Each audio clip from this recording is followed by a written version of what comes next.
성도란 무엇인가? 사도신경 시리즈 말씀 중에 성도의 교제 두 번째 말씀입니다. 사도신경은 세 부분으로 되어 있습니다. 성부, 성자, 성령. 그중 마지막은 이렇게 시작됩니다. 성령을 믿으며 거룩한 공교회와 성도의 교제와.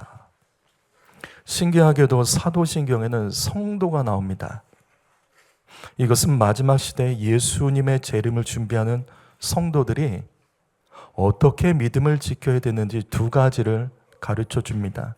하나는 성령 충만입니다. 이것은 하나님과의 관계예요.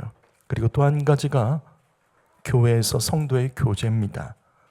이것은 사람과의 관계이며 특별히 성도의 교제는 그 사람의 인격이 나타납니다.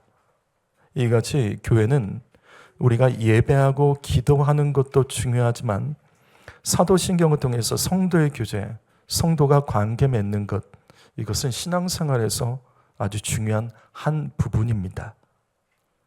성도와 교제하는 것은 신앙생활입니다. 그래서 성도의 교제는 영적인 일입니다. 영적인 사람의 외적 증거는 다른 사람과 화목합니다. 우리 중에 나는 좀 영적인 것 같다. 나는 거룩하게 예수 믿는다. 그렇게 생각하는 분이 있다면 성도의 교제로 나는 얼마나 화목한지 그걸 점검하셔야 됩니다. 다시요. 영적인 사람은 자기를 부인하고 인내하며 내 마음이 화평하지 않아도 화평하는 도구로 교회에서 쓰임받습니다. 그래서 교회는 신기하죠. 말씀과 기도로도 교회가 세워지지만 화평케 하는 성도의 교제를 통해서도 교회는 세워질 수 있습니다. 우리는 지난 시간에 성도의 교제라는 이 말씀을 듣기 전에 먼저 성도가 무엇인지 세 가지 말씀을 들었습니다. 오늘은 이어서 말씀 전하겠습니다. 성도란 무엇인지 계속해서 말씀을 나누도록 하겠습니다. 네 번째 말씀입니다. 성도는 하나님의 즐거움과 기쁨이 되는 자입니다. 우리 여기 16장, 시편 16편 3절 말씀 읽어봅니다. 시작.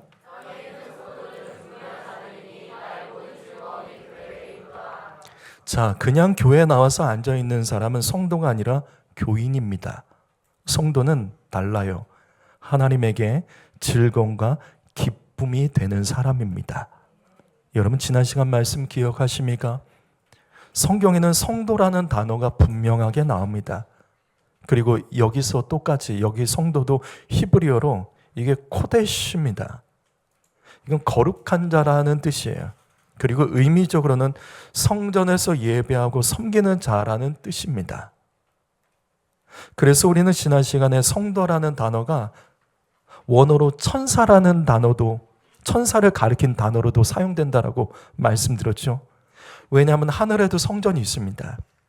하늘 성전에서 하나님을 예배하고 섬기는 자, 그 천사도 코데시, 같은 원어로 코데시라는 단어를 쓰기도 합니다. 그런데 오늘 말씀에서 하나님께서는 성도를 향하여 나의 즐거움이 그들에게 있다. 성도를 향하여 나의 즐거움이 그들에게 있다라고 말씀합니다.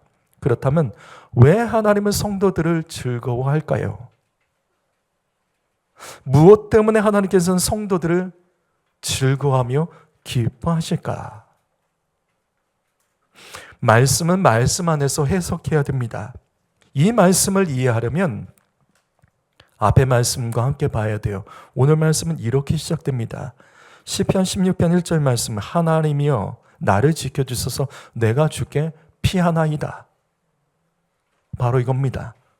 하나님은 주님께 피하는 자를 즐거워하시고 기뻐하십니다. 성도는 이 땅 가운데 주님께 피하며 살아가는 자가 성도입니다. 하나님은 우리의 피난처세요.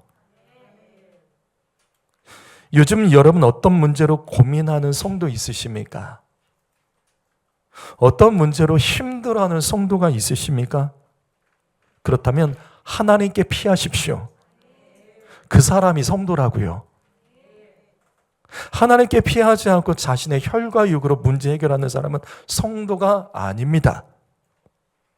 그러면 구체적으로 하나님께 피한다는 게 뭘까요? 하나님께 피한다는 게 구체적으로 뭐죠? 어떻게 하는 게 하나님께 피하는 것일까요? 다시요. 말씀은 말씀 안에서 해석해야 됩니다. 이어지는 2절 말씀 읽어보죠. 여기 2절 읽어봅니다. 시작.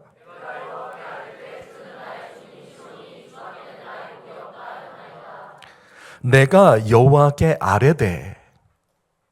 하나님 앞에 엎드려 기도하는 것이 하나님께 피하는 겁니다.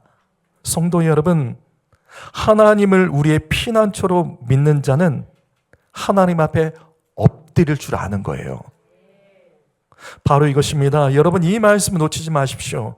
주밖에 복이 없습니다. 주님만이 복이십니다. 이것을 믿는 사람이 기도를 하는 거예요.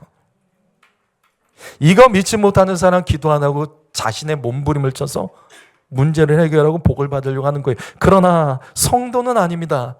주님이 나의 복이십니다. 이거를 믿기 때문에 기도하는 사람이 성도입니다. 주님만이 나의 복이라는 것을 믿고 기도하는 사람이 성도라고요. 그래서 하나님께서는 기도하는 자를 기뻐하시며 마침내 그 믿음대로 복을 주십니다. 그래서 다시 3절 말씀 보시죠. 땅에 있는 성도들은 존귀한 자들이니 나의 모든 즐거움이 그들에게 있도다. 땅에서 하늘에 계신 하나님께 피하여 기도하는 자, 하나님은 그들을 기뻐하신다라는 거예요. 성도 여러분, 우리는 하나님을 만족시킬 수 없어요. 왜냐하면 하나님은 완전하시기 때문이에요. 우리는 죄인이고 연약합니다. 그래서 하나님이 우리에게 원하시는 모든 의에 우리는 이를 수가 없습니다. 그런데 하나님도 아세요. 그래서 주님이 기뻐하는 사람은 완전한 의에 이르는 사람이 아니라 나는 죄인이고 연약하다는 것을 인정하며 주님 앞에 엎드리는 자. 그래서 주님은 엎드리는 자를 기뻐하십니다. 우리의 연약함과 죄인됨을 인정하며 하나님의 도움을 구하는 자를 주님은 기뻐하시고 그래서 그에게 복을 주시는 거예요. 바로 이겁니다. 요한복음 16장 24절 말씀 읽어봅니다. 말씀 있습니다. 우리 집중하시죠. 시작.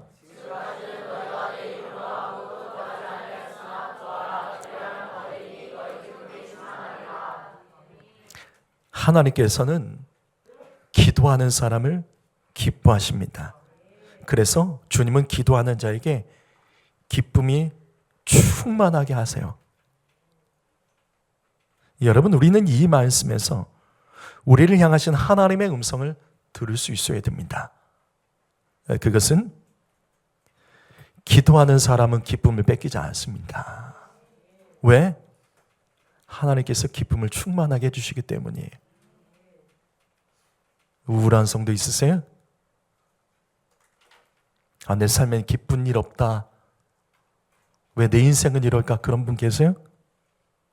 이 말씀이 정답입니다. 기도하면 기쁨이 충만합니다. 기쁨이 없으면 그것은 내 삶의 기도의 문제로 볼 수 있는 사람이 영적인 사람이고 성도입니다. 여러분, 기쁨 없을 때 기도하십시오. 기쁨 없을 때 사람 찾아다니지 마시고 기도해야 됩니다. 기도는 반드시 기쁨으로 연결됩니다. 왜냐하면 하나님께서는 기도하는 사람을 기뻐하시기 때문입니다. 우리 중에 이런 사람이 있으세요? 난 기도하는데도 기쁨이 없다. 나는 왜 기도하는데도 기쁨이 없지? 더 기도하라는 하나님의 음성으로 들으십시오. 그 정도 기도하지 말고 더 깊이, 더 많이 기도해야 돼요.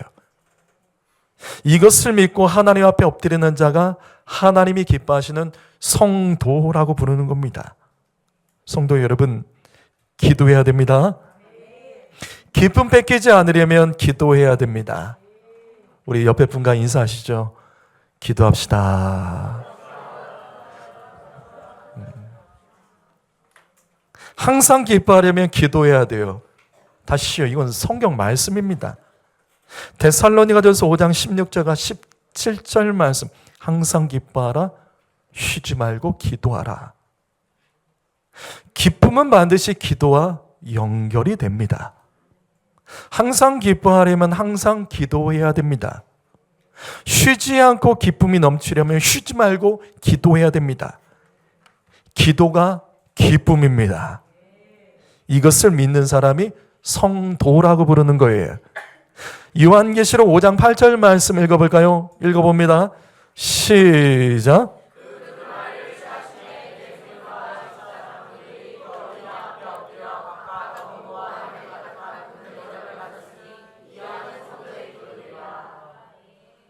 여러분, 이 말씀에서 뭐가 보이시죠? 여러분은 이 말씀에서 무엇이 보이시죠?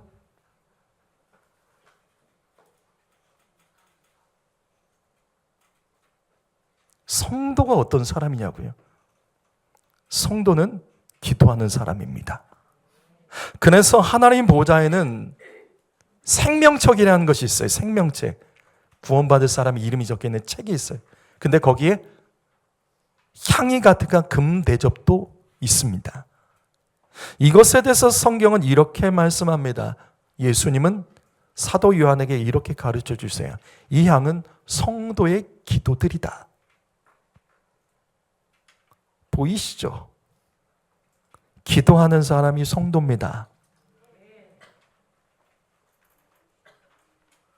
예수님은 기도하지 않는 사람을 성도라고 부르지 않습니다. 이건 저의 말이 아니라 성경 말씀이에요. 하나님께서 향로에 기도가 담겨있는 사람을 성도로 여기시고 땅에서의 성도가 하늘에서의 성도인 천사와 함께 영원토록 하늘에 있는 성전에서 예배하고 섬기도록 주님은 기도하는 자를 축복하시고 구원하십니다. 성도 여러분, 하나님께서 기뻐하시는 성도의 증거를 가지고 있으셔야 됩니다. 기도하셔야 돼요. 기도에 대한 거룩한 부담이 있다면 그것은 즐거워하셔야 되는 거예요. 아, 나는 성도가 되어가는 것이다. 그렇게 여겨주십시오. 다섯 번째로 성도는 교회에서 질서를 지키는 사람입니다. 여기 고린도전서 15장, 14장, 33절 말씀. 저는 교회에서 이 말씀을 여러 번 반복했습니다. 하나님은 무질서의 하나님이 아니십니다. 그렇다면 하나님은 질서의 하나님이시죠. 근데 이 말씀 보세요. 하나님은 무질서의 하나님이 아니라 화평의 하나님이라고 말씀합니다. 하나님은 무질서의 하나님이 아니라면 질서의 하나님이어야 되는데 화평의 하나님이라고 기록합니다. 따라서 질서가 화평, 샬롬입니다. 질서가 무너지면 다툼과 분열이 일어나는 거예요. 그런데 이 말씀을 보십시오. 성도에 대하여 강조하고 있는 말씀입니다. 모든 성도가 교회에서 함과 같이 하라. 무슨 말이냐면 모든 성도는 교회에서 질서가 있어야 된다는 거예요. 성도는 교회에서 질서를 지키는 자입니다. 따라서 이 말씀은 성도가 어떤 사람인지 우리에게 가르치죠. 성도는 교회의 질서를 중요하게 여기고 질서를 지킵니다. 자기 마음대로 하지 않아요. 내 고집대로 하지 않습니다. 그럼 여기서 말하는 질서란 무엇일까? 여기서 말하는 질서가 뭐죠? 고린도 교회에 강조되어야 될 질서. 여기서 말하는 질서가 뭐죠? 교회 안에 세워진 직분과 권위를 인정하는 것이 질서입니다. 고린도 전서예요. 고린도 전서는 고린도 교회 안에 성도들이 4개의 당파로 갈라져서 싸웁니다. 결국 그래서 이 교회가 무너져요. 사실 고린도 교회는 무너질 수 없는 교회예요. 왜냐하면 성경에서 유일하게 은사장이 기록된 장이 고린도 전서입니다. 무슨 말이냐면 고린도 교회는 은사가 충만했어요. 성령 은사가 가득했다는 것은 기도 많이 한다는 증거예요. 기도 많이 하는 교회예요. 그리고 고린도 교회는 재정적으로도 아주 풍성했습니다. 그래서 당시 핍박당하는 교회들에게 구제헌금을 보내기로 헌신했던 교회. 그래서 다른 교회들에게 도전이 됐습니다. 돈도 많았어요. 그런데 이 교회가 분열되어 결국 무너집니다. 그래서 사도 바울은 고린도 교회에게 질서를 강조합니다. 그러면서 여기 말씀 다시 보시죠. 여자는 교회에서 잠잠하라. 옛날에 목사님들 이 말씀 가지고 여자들 시끄러우면 교회에서 여자는 잠잠하라 이렇게 했는데 이 구절은 그런 뜻이 아니죠. 이거는 여자가 교회에서 조용히 하라는 말씀이 아닙니다. 고린도 교회에 대한 이야기입니다. 당시 고린도 교회 여자 성도들에게 바울이 권면한 말씀입니다. 그럼 무엇 때문에 그럴까? 고린도전서 1장 12절을 보시면 고린도 교회는 4개의 당파로 갈라져요. 근데 이 나눠진 당파 자체가 나쁜 건 아니에요. 나는 바울 목사님의 말씀이 좋다. 난 그 가르침을 따르겠다. 아니다. 나는 아볼로 목사님이 좋다. 나는 게바, 베드로 목사님이 좋다. 아니야. 그냥 나는 혼자 기도하면서 그리스도께 직통으로 은혜 받아서 난 그렇게 살아갈 거야. 다 영적으로 뭔가 몸부림을 치고는 있어요. 근데 문제는 다시요. 질서의 문제라고요. 여기 바울, 아볼로, 게바, 고린도 교회 담임 목사였던 사람들입니다. 그런데 그들은 이제 떠나고 다른 이 목회자를 중심으로 여기에 교회가 다시 서가는 거예요. 그런데 성도들이 나는 과거에 그분들이 좋았다. 그 목회자가 좋았다. 그것을 따르면서 현재 질서와 권위에 대해서 무시하는 거예요. 그래서 고린도 교회는 이 질서가 무너지며 서로 분열됐고 결국 무너져 갈라집니다. 왜 우리 뉴스 같은 거 보게 되면 어떤 교회들 싸우는 내용 나오잖아요. 아, 나는 이쪽 목사님이 좋다. 나는 이쪽 부목사님이 좋다. 나는 전임 목사님이 좋다. 나는 원로 목사님이 좋다. 나는 현재 담임 목사님이 좋다. 이걸로 갈라지는 거잖아요. 아니, 목사님이 좋다고, 목사님의 말씀이 좋아서 좋다고 하는데 그게 뭐 나쁘겠어요? 아니라고요. 질서 문제입니다. 현재 담임 목회자에게 교회가 하나 되어야 되는데 자꾸 갈라지는 거예요. 그래서 무너지게 됩니다. 그런데 이렇게 갈라진 데 중심에 누가 있었냐면 여자 성도들이 있었다는 거예요. 이 고린도 교회 안에서 말망하는 여자들이 서로 갈라버리고 이간질하는 여자들이 고린도 교회 안에서 있었던 거예요. 그래서 바울은 이 교회를 향하여 너희 질서를 지켜라. 그리고 여자들은 좀 잠잠해라. 잠잠해라. 바로 이겁니다. 성도는 질서를 소중히 여겨야 돼요.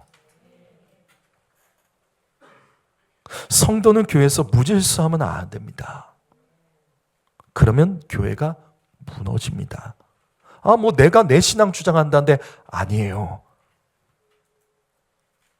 그 교회의 권위와 질서, 직분과 질서를 아셔야 되는 거예요. 먼저 여러분이 소속된 각 기관의 임원들에게 여러분 순종해 주세요. 여러분의 기관의 임원은 누굽니까? 여러분 좀 아는 게 많아도 그 임원이 좀 부족해도 순종해 주세요. 잘 들으세요. 언젠가 여러분도 임원 됩니다. 언젠가 여러분도 임원 된다고요. 회비 잘 내주세요. 임원들 도와서 같이 사명 감당해 주세요. 임원이 단톡방에 어떤 글 올리면 거기에 댓글이라도 좀 해주십시오. 이거 안 하면서 나는 나 혼자 열심히 한다? 그래서 교회가 분열되는 거예요. 질서가 무너지면 안 됩니다. 반복합니다. 언젠가 여러분도 임원 됩니다. 그때 되면 알아요. 어떤 사람이 정말 나에게 좋은 사람인지. 아, 내가 예전에 이렇게 했을 때 임원이 참 힘들었겠구나. 기억하세요. 심은 대로 거둬요. 평소에 잘 심으세요. 그럼 여러분이 언젠가 임원이 되면 그거 거둘 수 있을 거예요.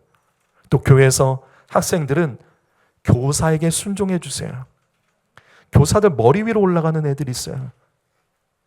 똑똑한 것 아니죠. 아주 교만한 거죠. 부모님들에게도 제가 여러 번 권면드렸죠.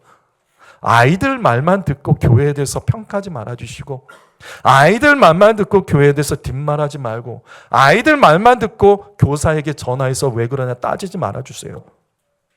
사실 교사들은 알 거예요. 그 자녀에 대해서 부모에게 해줄 말이 더 많아요. 근데 인내하며 섬기고 있습니다.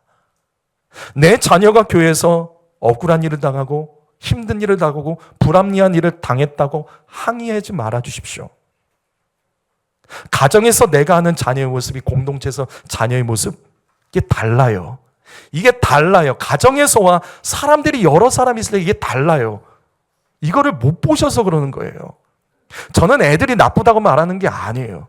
사실 부모가 잘 모르기 때문에 말씀을 드리는 겁니다. 이건 교사를 해본 사람들은 알아요.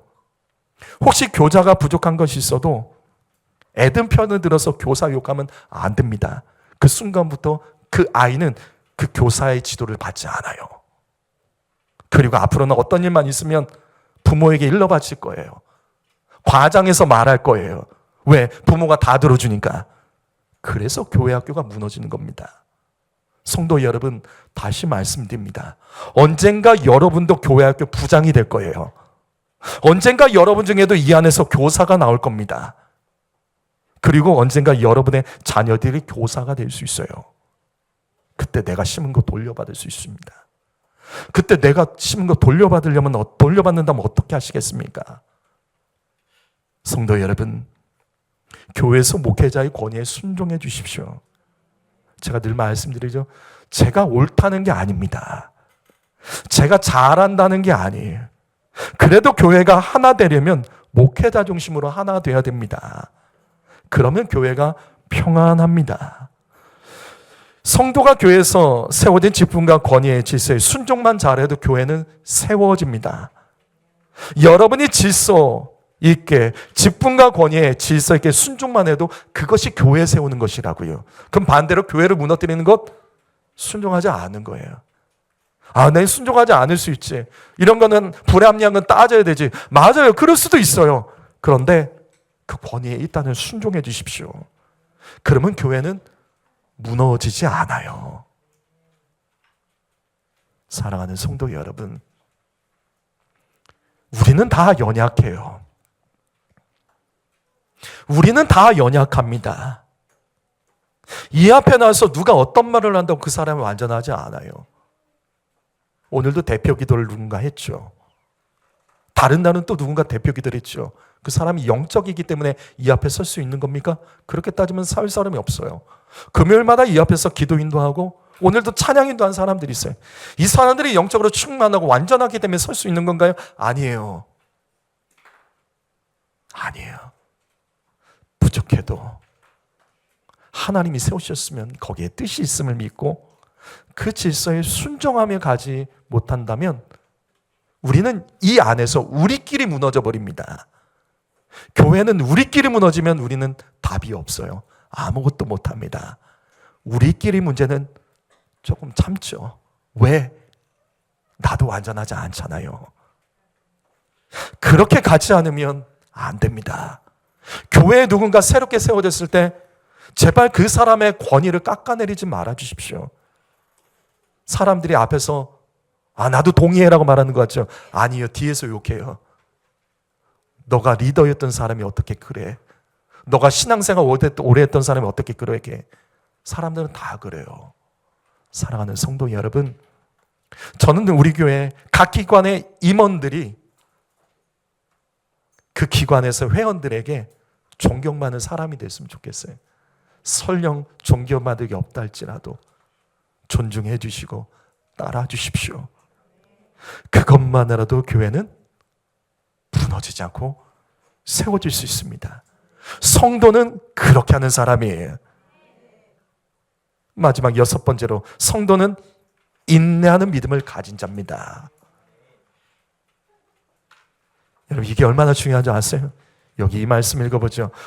요한계시록 13장 10절 말씀 읽어봅니다. 시작.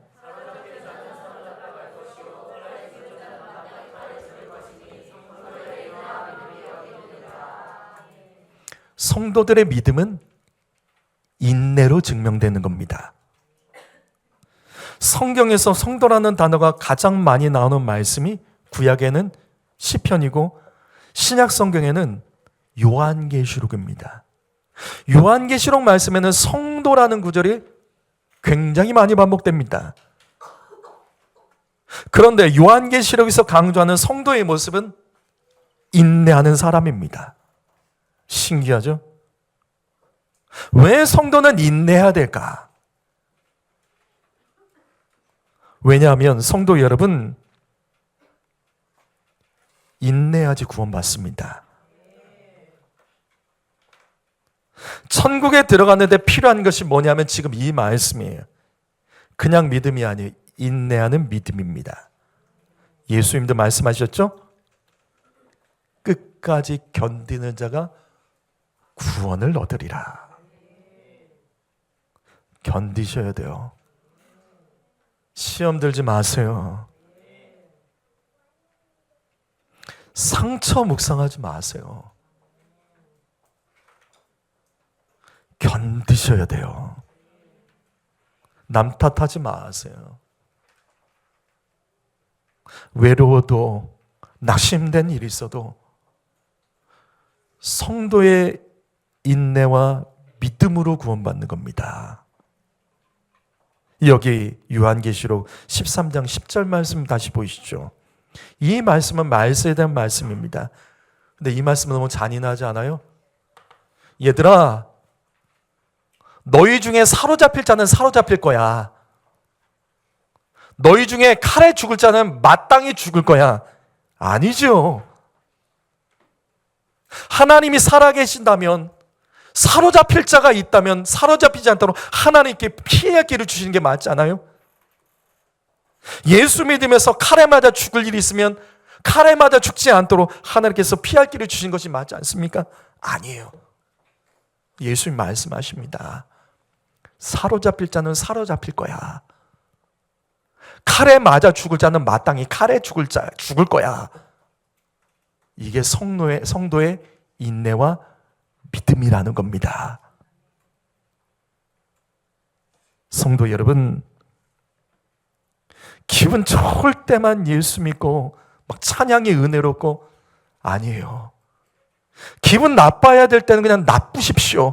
그러나 인내하면서 믿음을 지키고 예배하셔야 됩니다. 은혜가 넘칠 때만 막 두 손 들고 찬양하고 기도하고 소리내서 기도하고 소리내서 찬양하고 아니에요. 은혜가 없을 때, 은혜가 없어도 마땅히 은혜가 없을 때가 있다는 걸 여기고 그때도 인내하면서 동일하게 믿음을 지키며 예배하셔야 됩니다. 성도는 어떤 상황에도 인내하며 말씀 듣고 순종하며 엎드리는 사람이에요.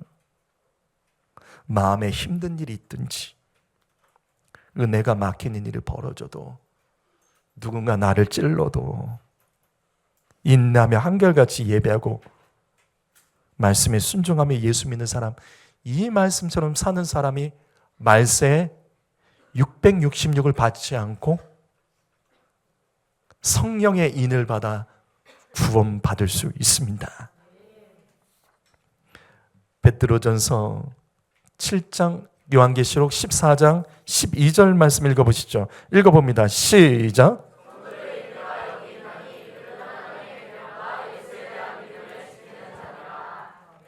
성도는 인내하면서 말씀에 순종하며 예수 믿는 사람입니다. 사랑하는 성도 여러분, 내가 지금 인내할 것이 있다면 그것은 지금 내가 성도가 되어가는 과정이에요. 성도가 아닌 사람들은 인내 못해요. 그냥 뛰쳐나가죠. 여러분에게 인내할 것은 무엇입니까? 하나님께서 지금 우리를 성도로 만들어 가시는 과정으로 여기시기 바랍니다. 베드로전서 1장 7절과 9절 말씀, 여기 말씀 읽어볼까요? 읽어봅니다. 시작.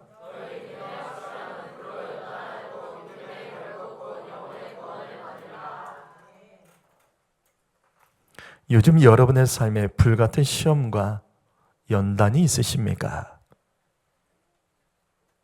내 믿음이 흔들리게 하고 기도가 막히고 교회랑 멀어지게 하고 예배가 즐겁지 않고 교회 오는 것이 기쁘지 않은 사람, 물론 이 자리에서 예배드리는 얼굴만 봐도 우린 다 알죠. 성도의 교제 때 서로 인사할 때 인사만 해봐도 다 알죠. 말하지 않아도 다 알아요. 성도 여러분, 이 말씀 놓치지 마십시오. 그래도 견디십시오. 그래도 나는 인내하며 예배하겠다. 마음을 확 정하십시오. 불같은 시험과 연단은 우리 주 예수 그리스도의 사랑에서 우리를 끊어낼 수 없습니다. 연단은 우리를 살리는 거라고요. 그래서 이 말씀 보시죠. 믿음의 결국은 곧 영혼의 구원을 받음이라. 여기서 말하는 믿음이 뭐죠? 다 같은 믿음이 아니죠. 여기서 말하는 믿음이 뭐죠? 불같은 시험에 연단된 믿음을 말합니다. 그런 믿음을 가진 사람은 결국 구원을 받는다가 이 말씀입니다. 베드로전서의 배경을 아십니까? 핍박으로 교회가 흩어지고 성도들이 뿔뿔이 흩어져서, 교회가 있는 것이 얼마나 좋은 줄 아세요? 교회가 있으면 같이 모여 예배드리잖아요. 근데 교회가 핍박당해서 성도들이 다 뿔뿔이 흩어져 버린 거예요. 그때 베드로가 말합니다. 너희 그 불같은 시험으로 연단당해도 너 인내해라. 그는 하나님께서 연단하시는 거다. 결국 연단하여 견뎌낸 믿음은 결국 영혼의 구원으로 이어진다라는 거예요. 성도 여러분, 구원받기 원하십니까? 외부에서 어떤 조건을 가지고 이런 조건이 있어야지 내가 예수 믿기 좋고 예수 믿는 좋은 믿음이 만들어지겠지? 아니에요. 대한민국처럼 이렇게 예배드리기 좋은 나라는 몇 개가 없습니다. 다른 우리 주변의 수많은 나라들은 예배드리려면 너무나 많은 것들을 포기해야 되고 너무나 많은 고난을 감수해야 되는 거예요. 그래서 말씀하는 거예요. 그거 견뎌라. 그 믿음이 결국 영혼의 구원으로 이어진다라는 거예요. 사랑하는 성도 여러분, 예수 믿기 편한 곳에서 예수 믿고 싶습니까? 그런 건 없습니다. 마귀는 절대로 그렇게 두지 않아요. 성도 여러분, 구원받으려면 불같은 연단 통과하셔야 됩니다. 그 믿음으로 구원받는 거예요. 그냥 예수 믿고 구원받지? 그건 없다고요. 그건 없다고요. 성경에 기록된 예수를 믿는다는 것, 그 당시에 성경에 기록된 예수를 믿는다는 것은 그 당시에 헬라의 철학과 우상 숭배 가운데 나는 이런 것들을 믿지 않아. 나는 예수 믿어. 십자가에 달린 예수 믿어. 로마 제국 아래, 그 제국의 식민지 아래 십자가에 달리신 예수를 믿는다는 것은 세상에서 이건 저주받는 미친 짓이에요. 거기에서의 믿음과 오늘날 그 말씀의 그 믿음을 똑같이 오늘 이 시대에 해석하면 어떡합니까? 그건 다른 영역이라고요. 성경에서 말하는 믿음은 연단된 믿음, 손해볼 줄 아는 믿음, 견뎌내는 믿음, 시련 속에서도 나는 예수가 나의 구세주라는 것을 믿고 고백할 수 있는 그 사람이 진짜 예수 믿는 사람이라는 거예요. 이 시간에 여러분 어떻게 예배하십니까? 지금 예배 드리면서도 예배 끝난 다음에 내가 할 일 다이어리 정리하시는 분 계세요? 내가 예배 끝나고 나서 뭐 해야겠다, 그거 지금 일정 계획하신 분 계세요? 아직도 내 마음 안에 용납되지 않은 그 마음들을 품고, 그래 한번 말씀이나 한번 들어보자, 그런 자세로 말씀 듣지 마시고 인내하며 말씀 들으세요. 이 세상에 예수 믿는 거 쉽지 않다는 거 기억하시면서 인내하며 예배 드리십시오. 누가 나를 아프게 하고 더 찌른다 할지라도 그래도 나는 인내하는 믿음으로, 흔들리지 않겠다는 믿음으로 예수 믿으십시오. 그 사람이 성도입니다. 성도는 그렇게 구원받는 겁니다. 성도는 연단되고 인내가 쌓여간 사람이 성도입니다. 오늘 이 말씀 기억하며 이 성도란 이름에 값진 것과 땀 흘림과 피 흘림이 있다는 것을 기억하며 진짜 구원받기 합당한 믿음으로 우리 예수 믿고 오늘 주님이 내 영혼 부르셔도 그 나라에 들어가는 인생 되기를 주님의 이름으로 축복합니다. 기도하겠습니다.